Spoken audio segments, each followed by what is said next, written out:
From Beyond Marketing, it's the 20-Minute Call, a podcast about the dreamers, boundary pushers, rebels, and champions of the skydiving industry. Each episode is a narrative journey highlighted by the highs, lows, and luck that the skydiving industry delivers, as told by the most influential people within the sport. If you've ever dreamed of becoming a skydiver, perhaps opening a drop zone, or becoming the next world champion, check out the 20-Minute Call hosted by me, James LeBarry. My guest today is one of the trailblazers of our sport. As a third-generation skydiver, for her, skydiving isn't a mere choice, it's a legacy. A legacy that traces back to her grandfather, Lenny Aikins, a World War II pilot who discovered his love for skydiving after his return from Europe. This passion was ingrained in her family's DNA, ultimately shaping Kapowsin Air Sports, a DZ that grew out of the family's initial skydiving club and a place she calls home. Today, she's a member of the esteemed Highlight Pro Skydiving Team, an instructor examiner, tandem instructor, a world record holder, DZO, a wife, and proud mother of three with over 14,000 skydives. Welcome to the podcast, Keri Bell. Thanks, James. Thanks so much for having me. That's a great introduction. Thanks so much for joining me. As we were just talking before we hit the record button, that we got together at PIA for sort of an interview on the fireside chat with Highlight, and I realized, wow, this lady has quite an incredible history and has done so much in the sport. So I really wanted to talk to you, and I'm grateful for your time. No, thank you. It's a big honor to have that from peers and other people in the skydiving community and stuff. So thank you. Yeah, my pleasure. Well, let's dive right in. Sure. In reading about you and learning more, I know that you apparently made your first tandem jump at 12. Tell us about that. How did that come to be that you made that first jump so young? Well, growing up around the drop zone all the time and stuff like that, running around since we were little kids and stuff like that, we started packing early and everything. And we had some friends that ran a drop zone in Austria. And so during the Paris ski days, we would go over to Europe and Austria and do some of that when we were little, while my parents were on the Paris ski teams and stuff like that. And so we got to make some tandem jumps over there when we were younger, and in that 12, 13, 14 range, made a handful. So yeah. So when you say we, your brother is Andy Farrington. Correct. Cousin is Luke Aikins. Yes. Heard of those guys. So was it like you three kids sort of running around, or anybody else? Yeah, we have a couple other cousins also. Luke's two brothers, Nick and Josh, were also in that mix for a while and everything. There's a sister, Abby, too, that's quite a bit younger. 10 years younger than Luke, I think. So, but she did her first tandem in Europe, the same thing at the same drop zone and everything. And so, yeah, there was a bunch of us running around. The original drop zone at Kapowsin, we had 300 acres, private airfield. And I mean, we had that, as our, playground to ride bikes and horses and everything. And, stop by the drop zone, say hi to people, things like that. But yeah, we kind of had this big, huge playground. I am originally from the Caribbean. A lot of people say, what was it like growing up in the Caribbean? I'll say, I don't know. That's the only thing I did know. I imagine for you growing up in a family of skydiving and being around skydiving all the time, normal for you. Yeah, it was super normal. We would, be at the drop zone on weekends. That time it was a lot smaller, so we weren't a huge weekday drop zone. We do a couple days during the week, but our life was spent at the drop zone. We were either young, picking up rubber bands and cigarette butts in the parking lot or things like that. And then as we got a little older, we learned how to pack. And then it all progressed from there. I mean, we were all started officially skydiving on our 16th birthday. Like most of my friends were off to go get their driver's license, and it was, nope, come home from, I think it was volleyball practice at the time, and made 3 jumps on my 16th birthday, So, so it's kind of one of those, you just kind of grew up knowing that this is something that you're going to do. Sometimes there's sort of teenage angst and you want to have your own individuality, but it sounds like you weren't sort of coaxed into doing the thing that everyone else in the family is doing. You wanted to be a skydiver. Yeah, for sure. There's probably a couple moments that I had, my reservations and doubts a little bit, but that was after I started skydiving. Prior to that, it was, definitely, like, hey, can't wait until we turn 16. Can't wait till we turn 16. And this is what we're going to do. And, it was one of those things that we didn't, at least not me, flaunt it to the rest of the, people in high school or anything like that. There was definitely a handful that didn't even know that I jumped or things like that, but it was definitely what we went home and did on the weekends and everything. So yeah, it was leading up until that. Yeah, it was definitely what we wanted to do, or what I wanted to do. Tell me about your grandfather, Lenny. I think it sounds like he's the family patriarch that fell in love with jumping after World War II. Any memories of growing up with him? Yeah, I have a lot of memories. Before we started skydiving, we all skied also. So a lot of the memories that I have is skiing with my grandfather. He taught us all how to drive early on. 2x4s taped to the pedals and phone books to sit on so we could reach everything, and driving around the airport when we were young. Taught everybody how to do donuts in the parking lot up at our ski resort and stuff like that. He was a very, very adventuresome guy. Obviously flew P-47s in the war, got shot down a couple times, had to bail out, and that's what brought him back to wanting to be a skydiver. He got back after the war and was like, I need something exciting to do. But he raced motorcycles, kind of did a little bit of everything. He was definitely obviously a bit older when we all started skydiving, but we do have a couple family photos of us, 3 generations in the air all together and stuff like that, which is really cool. I think he made his last jump at just shy of 80 or right about 80. That's wild. And did your mom, Jessie, also get the bug real early as you did as well? Yeah, so her and her brother both started jumping early on. I think she made her first static line at like 14. Kind of same thing. Wasn't 100% sure at that moment in time. Didn't make a whole lot. But then got the bug and went. Her and my uncle both went to Washington State University, where they created a skydiving club over there. And as college students were teaching people how to skydive at college and stuff like that, and came back from there, and then kind of continued to take over what my grandfather had started as the club, and kind of grew from there. Amazing. So just coming back to your childhood, I just imagine it was just pure hijinks with you guys running around a drop zone and the culture of skydiving being what it is, and you all seem very well adjusted.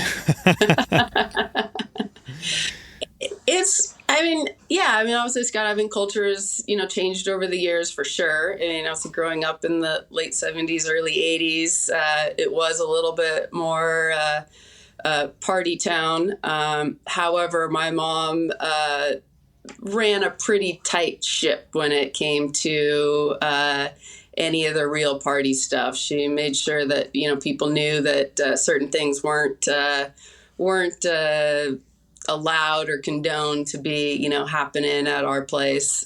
And so most of the people that came through and were there were, great great influences on us. I think it taught us a lot of things early on, being able to talk to adults early, just like they were, normal people. It wasn't like you were afraid of them. You could look people in the eye. We could talk to them, have conversations and things like that, where you would notice at times that other kids, didn't have some of that. It was a great upbringing. It was lots of fun. And yeah, met, tons of great people through it, both through skydiving and through not skydiving. And I think it's been said so many times, with the skydiving world being so small, I do feel like I could go almost anywhere in the world and know somebody or find a friend or know somebody that knows somebody and that kind of stuff. So yeah, it was great, traveling around in the skydiving world as kids and growing up in it and things. So, today you run a drop zone, which is far different than enjoying jumping at a drop zone, particularly if it's your family DZ. How is that different between, with running a drop zone and all the stresses involved, especially today? The industry is so different today than what it was 20, 30 years ago. Yeah, it's stressful, but it's not stressful at the same time, Obviously, the stresses of having an incident or an accident or something like that is always there. But I think the general day-to-day stuff, to me, because it is so normal or natural, or isn't too bad, Again, I think we have a good staff and a great community, which makes it easier to do stuff. Being able to trust them, that they're going to do their jobs and not make it, hard on me that I have to micromanage everybody so much and, things like that trust. Yeah, it is a lot faster paced nowadays. Almost all, we fly only turbines for the most part. We have 2 caravans and a twin otter. Yeah, it gets hectic on a Saturday afternoon for sure. When things go smoothly and everything's clicking, it's a really, really good feeling to, see that many airplanes go up in a day and that many, jumps happen and, not have any incidences and making sure everybody's doing good. So it's both stressful and very, very rewarding. Do you think that it's really more your personality is well suited? I know that the Highlight team has a hashtag for you, calm like Keri. Do you think that it's just also your personality lends itself well to running a drop zone? Yeah, I do. I think being able to, not get so worked up or fired up about little things, even if I do, I kind of internalize it first, calm down before you need to go talk to somebody. So yeah, I would say that calmness and that, ability to deal with stress helps out a lot in those situations. Where does that aspect of your personality come from? Because I'm not saying that your brother and cousin aren't calm, but they are certainly not afraid to be in the spotlight, where it seems like you're a little more reserved doing your own thing. Yeah, to tell you the truth, I'm not exactly sure. I played sports growing up. I played volleyball, basketball, fast pitch. I played volleyball at college. So I think where a lot of it comes from high intensity sports to some capacity, even growing up. And the fact of just being a team player, that I don't want to let people down. That team aspect is huge to me. I don't always need to be the one, getting the accolades or getting, they're nice. Don't get me wrong. It's nice to have those, but I like seeing the win in the bigger picture of it, rather than it just being looked at like I'm doing something, that we're doing it for a greater thing. And that team aspect is huge to me. A quick break here to address the drop zone owners listening to the pod. If you're a DZO, then you know the insanity of taking your passion and making it your business. Why'd you do that? Running a DZ is hard. Between the stressors of liability, 30-day payment terms on fuel after 4 weeks of miserable weather, and angry staff who are convinced they've been skipped in the rotation, you need a tool that helps reduce your stress. Enter Burble Software. All right. Conceived by a DZO who's been in the trenches just like you, Burble is the most sophisticated manifest and booking software on the planet. Your life as a DZO is hard enough, so don't be that DZO who tries to save a few bucks using software that wasn't built for us. Burble, the must-have dropzone management software for the 182 DZ to the multi-turbine monster. Burble. I read in the 2010 profile section, I guess it was August of 10, and you were the profile. And they mentioned that, or you mentioned that you've only ever had two jobs. One is coaching a volleyball team, and the other is in skydiving. But you still went to college. I did. Yeah, was that driven by your desire for that, or because it was the thing to do? It was a little bit of both. So I wanted to go to college. I wanted to play volleyball. I wanted to, get that part of it. I wanted to step away from home a little bit and kind of, find myself to some degree. But then it was also the bigger picture of running the business. So one of the things that my parents had set up as part of it is if we ever really wanted to take over the business, we had to prove that we were capable of doing it and set things in motion. So I went to college. I got a business administration degree. And then Andy went and got all his pilot's licenses and commercial ratings and all of that. So I was the book smart person to take on that role. And so, I went to college and got my degree so I could potentially one day do this.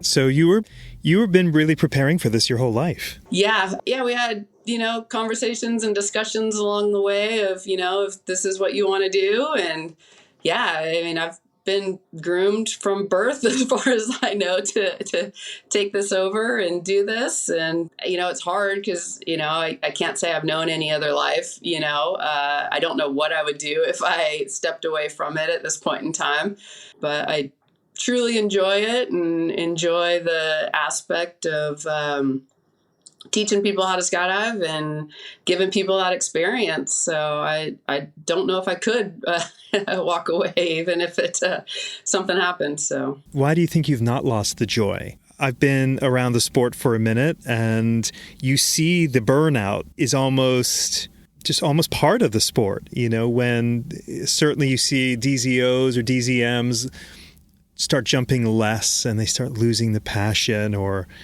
how have you been able to stay away from burnout, or have you been burnt out in your journey?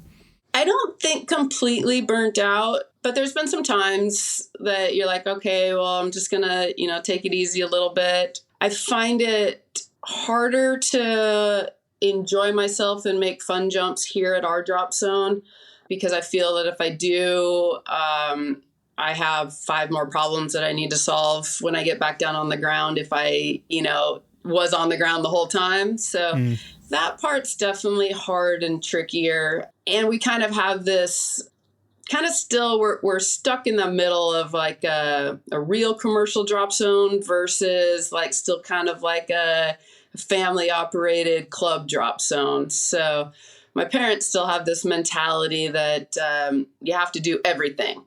It's a little tricky with that. Like we haven't hired a manager or a full-time staff or, things like that. Washington State's a tricky skydiving place in general. We get about 3 good months out of the year of real good skydiving. The rest of the time we have to piece stuff together. So July, August, and September, we work like crazy. We go as much and as hard as we can. So those are sort of that time frame where you kind of put the grind on and jump. But now with Highlight and stuff like that, of getting travel a little bit, getting to put my work hat aside and go do other things and not be in charge has really, really reinvigorated a lot of that for me. And I'm, super, super happy for that. So Tell us about the Highlight experience. It's like the most dynamic group of women. I mean, the kind of people you that everyone would want to meet. They're so remarkable. And I don't want to single anyone out, but is there anyone that you just completely admire on that team, or that you desire to make jumps with or get to know more? Yeah, so the Highlight team, there's 13 women on the team now, and every single one of them is extraordinary in their own way. Like, there's so many accomplishments on that team together. I've known almost all of them my whole skydiving career, but more in passing, and there's a little bit here. And, I was never big into, any of the competition stuff. So I never really traveled at that time frame. And so it's really, really nice to be able to put these people that I've known and actually kind of get a bigger and better connection with them. Being able to talk to Melissa Nelson on, her growing up on a drop zone and being a third generation and being a female in a hugely dominated male sport, especially in that time frame when we were growing up and, learning how to skydive. I always feel like I was very supported in my journey and stuff like that. That connection that Melissa and I have made over the past couple of years has been great to be able to talk and throw ideas back and forth and stuff like that. But yeah, all of them are extremely extraordinary in their own way, and it's so great. What does it mean to be on the team to you? To me, it's almost like kind of that imposter syndrome type of thing where, you have all these world champions and, free fly world records and belly, four-way amazing people and stuff like that. As for like records and things like that, my accomplishments aren't really in that arena. So sometimes I'm like, well, I don't know. Do I really fit in with this group? But I feel like in the demo scene and the other stuff like that, that I have a lot to offer. Yeah, sometimes I do. I'm like, man, I don't know if I actually fit in with this group. But as being on the team and stuff like that, everybody is so welcoming and nobody is ever once, been, I'm better than anybody else, or I have this, attitude. Everybody's so humble and so gracious and everything. So it means the world to me to, be a part of this group of amazing women. Skydiving has always been the escape from our stressful lives. And we go to the drop zone to forget about the stressors, but I never known skydiving to take a stand for anything. To me, what's very refreshing about Highlight is it is using this platform to raise awareness for various issues. Gosh, I feel like that's so pioneering, even though it's 2023. Yeah, exactly like you said. I mean, like, people want to escape the world. They want to escape reality. They want to go jump out of an airplane, not think about anything. But as being a woman in the sport and things like that, it is, important that we try to push forward for getting more people involved, getting more women involved. I think the new stats are just out, like 14% of women are all that is here in skydiving. And why is that? What are we, what are we not portraying out there that, anybody can, do this? You don't have to be that crazy adrenaline type person anymore. How do you get some of this stuff across and gain more people in general to our sport? So yeah, Highlight's been really good about that, showing, the demos that we do. It's really cool. You take off your helmets and everybody's got long hair, people finally figure out that you're a woman, and, it's a really, really good feeling to hear that and see that in the stands and the crowds when we're walking around. And yeah, even some of the other, women's issues, to be able to use our platform for, and, even just to talk to people around the drop zone about it, that most people don't understand or don't see even happening to them. I've been so supported in my career in skydiving and stuff like that, that until I got onto Highlight and some of the other things, like I was probably just as bad as some of these others, as not aware of some of the situations or aware of things that were happening. Here at our drop zone, we have both my mother and I in strong, roles at the drop zone. We have a decent amount of women instructors. We've almost always had one or two female tandem instructors on staff. There was a lot of things that I was even unaware of that were happening at drop zones and other places and stuff like that, So it's really good to open up and at least be able to start the conversations that we're having right now. How do you change that drop zone culture into being more inclusive and supportive of everyone? I would imagine that, I don't know that it's purposeful ignorance, or if it's more of it's so baked into the culture, and if someone's feelings are hurt, when I say someone, if a female skydiver or someone relatively new, it feels uncomfortable or hurt, if there's so little allyship with other women in the sport, I imagine that you quietly would just sort of drift away, because there's no commonality of, hey, is anyone else feeling the way that I'm feeling? And it's certainly not popular to raise a voice, certainly in such a male-dominated. I'm trying to have empathy that in my time at a drop zone and running a drop zone, what did I not see that was clearly right in front of me? Either because it was just, this is how it's always been. But I imagine for you all, it is a challenge to raise the awareness for the lights to come on, going, yeah, you know what, that the way that the culture needs to change a little bit. Yeah, I imagine it's a tricky balance. It is. I don't know. And again, just opening up and starting conversations with people around the drop zone and talking to them a little bit, I think has helped out a lot.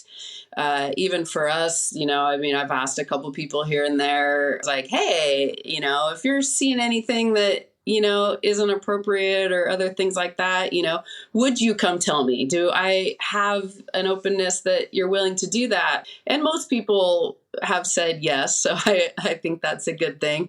But yeah, we've definitely started those conversations a little bit more. And as being an instructor examiner, it's always been part of the course, but now I think we talk about it even a little bit more during courses when you're getting people to be instructors and start taking on that next level of responsibility at the drop zone. It's not that you're just here at the drop zone anymore. Now you're somebody that everybody's looking up to, and it's more and more important that, you're leading by example and doing the right thing. And I think that's a good thing that everybody's pushing and talking about more. What kind of feedback have you heard from people on the road when you do these demos? All good. A couple of the demos that we've done have just been really, really cool. Walk around the crowd after we're done with the demo and talk to people and giving support in all walks of life and things. The North Carolina demo that we did right after we jumped, a huge thunderstorm came through and they cleared the whole stadium. And so we were out in the parking lot, hanging out, talking to people. It was really cool how happy people were to have us there and be able to talk to their kids. And one of the things that you talk about, is if you don't see it, you can't do it, So, and it's not just showing women and girls that we can do things too, but it's showing, the men and the younger kids and the teenagers that, the stereotypical thing of the 50s of women doing the laundry and making dinner and doing this doesn't have to be. It doesn't mean that if you don't want to do that, or you do want to do that you can't. There's definitely mentalities of people there that like that idea of a house, being a housewife and a mom and things. And that's great if that's what you want to do. But if you want to be an astronaut or an engineer or a math teacher or whatever that are typical, not roles that you see women in, or skydiving, most of the TV things that you see out there that have skydiving involved in it, most of the stunt shows that have had skydiving in it, you go back to James Bond and, the Transformers and everything else, most of all that stuff have been male roles, but it's starting to come around a little bit more. Hannah's getting some great, publicity doing her stunt stuff and things like that. It's great to, show everybody that, yeah, there's no right or wrong. It's do what you want to do and what you're passionate about. Is this one of the most fulfilling things you've done in your career? It is. Between this and I think just being an instructor in general, passing on that knowledge that we have and, doing those other things, that has been very rewarding. Being on Highlight has been extremely rewarding. Yeah, it's a very reinvigorating to me in skydiving, and got to do some really cool jumps too in the meantime, and using that as, a way to get the word out. So yes, it's very rewarding. Do you still get nervous on jumps, or is it more, or do you feel more alive with some of these high profile demos that are challenging? Where are you at mentally with your jumping? Up until I step off the airplane or the helicopter, I'm nervous. I get the butterflies, I get the other things. I don't think that I question my skills at all, but I think that you want so badly to perform well and do the right thing and give a good show. But as soon as I leave the airplane or the helicopter, all of those things go away, and it's all just game time, and here you go, and you got to do what you got to do to make it good. I still get nervous for sure. It's refreshing to know that you do. I'm loath to ask this because I think it's a hard answer for so many jumpers, but in, was it 14,000-ish jumps that you've made? Yep. Is there a few that really stand out to you in your career? There are a few. Somebody asked me this the other day, and it was actually pretty cool because one of my favorite jumps so far, we went to South Africa, and it was when Craig Girard was on Airspeed, and it was like a raffle thing. One of our jumpers won the raffle, and bunch of us tagged along. And so I got to do a four-way with Craig Girard and two other South African four-way champions into a beach bar in South Africa. It was just an amazing jump, It was like, because I'm not a competitor. I'm not, in that aspect. I mean, I can hold my own in doing four-way, but, jumping with them was really cool. And we got on the ground afterwards, and Craig kind of looked at me and was like, "You were waiting for me on one of those." And I was like, I don't know about that, but I'll take the compliment. I've known Craig for a really long time, so that was, special to have that, jump with him as well. A few of the other ones, we did the 282-way record in Thailand in '99 for the King's birthday. Those jumps were really cool to be able to be a part of.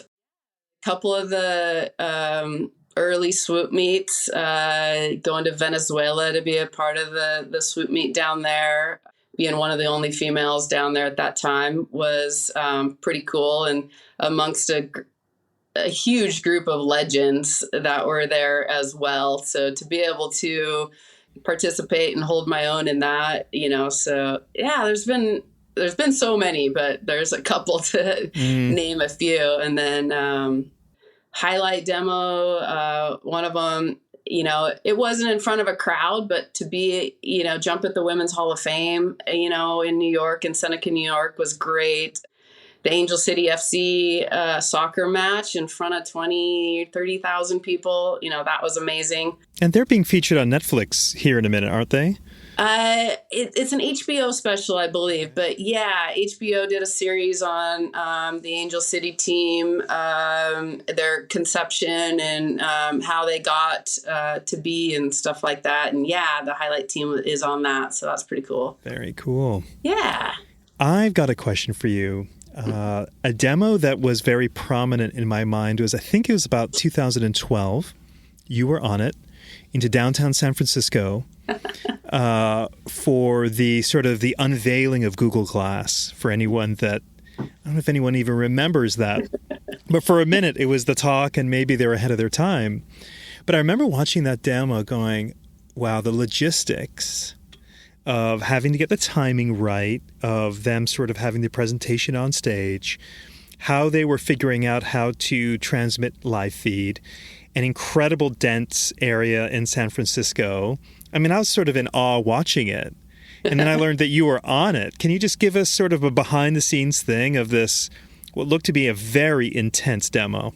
Yeah, so we got to jump out of a dirigible, basically is a rigid blimp, and over downtown San Francisco, and we landed on the roof of the Moscone building. There was 4 jumpers. So what they wanted to do is they wanted to use the Google Glass to videotape from a perspective of us jumping. So they had like satellite dishes kind of pointed at us to make sure that they could get the image down. And all of this was projected down into the building where they were having the Google I/O to release Google Glass. And so nobody in the auditorium knew really what was gonna happen. So they got on stage down there, and Sergey Brin was using glass to communicate with us up into the blimp there. And it was like, hey, I'm here with my friend JT Holmes and his group of friends that are gonna, bring this down. And so yeah, we got to jump out, and we were wearing wingsuits. So we did a little quick wingsuit thing. We probably just shy of 3,000 feet, so no airspeed exit type of thing like that. Very slow, a little 4-way wingsuit thing. Everybody opened up, and this was all broadcasted down to the auditorium. Then we landed. JT was carrying the glass, the Google Glass that they were going to hand off. And so he then handed those off to some BMX bikers. Mm-hmm. And they did a little stunt show on the roof. And then they handed it down to some rappellers who rappelled down the building and then brought it in on stage and stuff like that. So there's a lot of moving parts to it. Striking to me as I ask you, hey, Keri, of all the jumps that you've made, what really stand out? And that didn't even hit the radar. And yet that seems so, had I not brought it up, we would not even be talking about it. But it sounds so pressure packed of the world was watching. I mean, more or less, such a big announcement, and Sergey Brin and the timing of it, and hoping the technology doesn't fail. And I even read that they were using, at one moment, like thinking about using a wok with sort of a transmitter in the middle, which ended up getting scrapped. I'm thinking, wow, this is Google. And they were thinking about using like a wok as a dish to communicate with you all. I imagine, my heart would have been going off the charts sitting in that dirigible waiting to jump. Yeah, we got to do a decent amount of practice jumps, not necessarily on the building, but we did probably about 4 or 5 weekends. We did midweek stuff there where they kept the dirigible there outside of San Jose. And so it was really nice to be able to do some practice jumps out of it just in general. And we did a lot of stuff working on the technology and making sure that they could get the right stuff. We also went down, did some helicopter jumps at Lodi together and things like that. So there was a lot of pre-planning that went into it, a lot of time and energy on everybody's side, not just our side, but Google's side, to get everything set up and together. When it came time, I think everybody thought they were ready and it was a go. And at that point in time, it's like, all right, we don't have any more time. This is happening now. So we got to do it. And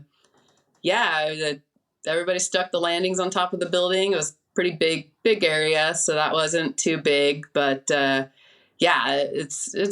was a pretty incredible, setup and timing and, plan and a lot of prep. So.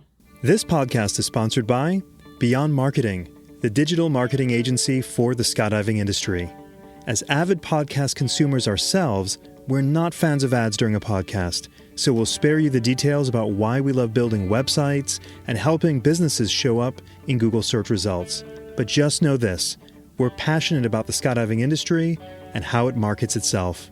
Look us up at dropzone.marketing. Again, that's dropzone.marketing.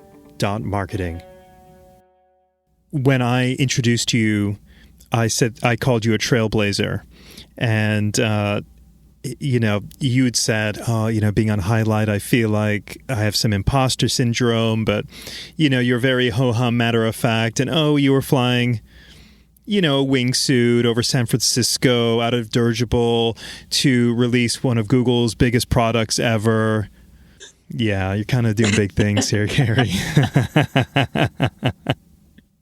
Total trailblazer. It's amazing. Oh, thanks. Amidst trailblazing and doing all these high-profile things, you are a mom of 3. You run a drop zone. You are on a demonstration team that is everybody knows about. How do you balance all that and do all well? I think just trying to time manage as much as possible. My husband is incredibly supportive, especially of being on Highlight and, being able to travel with them and stuff like that. Like when Amy called me and asked if I could do this, I was like, I don't know. I don't know if I have time. I don't think I could do it, and I sat down and talked to Jeff, and he was like, no, I think you should do it. And so he's stepped up really big with the kids and that stuff, and has been incredibly supportive. So without him, none of this, would be happening. So I, big shout out to him and, being that person. It's been really amazing. So very, very thankful for him. I've not met Jeff. Is he a skydiver? Yes, we met through a friend of a friend that was a skydiver. And then, he came down and learned and started jumping as a tandem instructor and an AFF instructor and a rigger, all that stuff. So it's been good.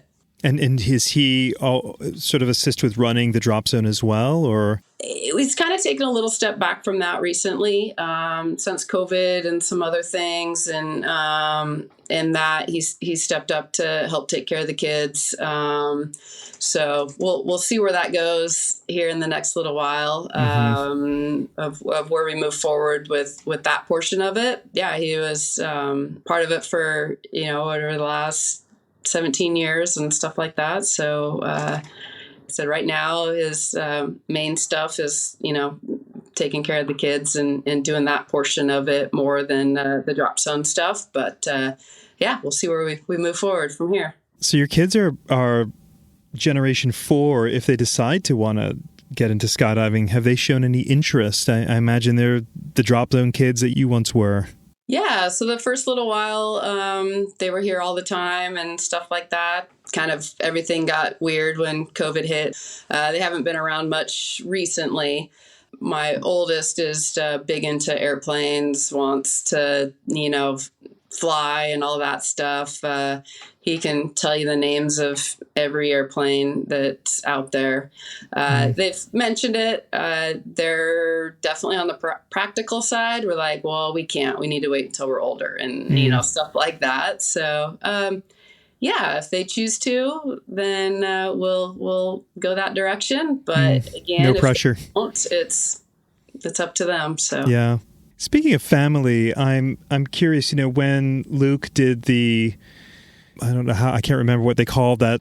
Jump with no parachute. I can't remember what the formal name. The Heaven Sent. I imagine that just. It's one thing to watch it as a jumper and be fearful for the outcome there.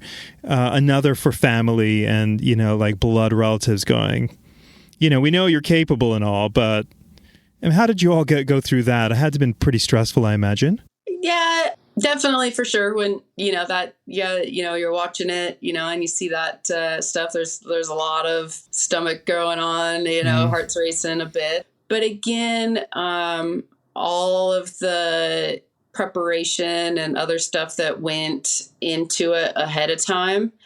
Luke likes to have his name out there, but he's not going to do anything that, is going to 100%, just jeopardize himself, or anything. All the pre-planning and the technology that they had with the nets and all of that and the practice jumps that he made going into that, if he didn't believe that it was going to be a success, he wouldn't have done it, so sure. We were pretty positive that the outcome was going to be, a successful jump. I imagine it would test the mettle of anyone. I certainly can't imagine how prepared he would be, but that must have been an interesting time. Yeah. For me, it's not worth the risk, but, maybe that's the difference between us a little bit too, but, I don't think I would do it even with everything, but it was good. It was a good stunt and everybody's still talking about it. Live to tell the tale. Yeah. Yep. So, Keri, I don't want to overlook the fact that you're an instructor examiner. You see a lot and the sport has evolved. I know that sort of the older voices sort of lament the past. It's like the bonfire days are becoming few and far between. Skydiving is becoming maybe more corporate because there's just, everything costs so much. So it has to be more structured from a financial business standpoint.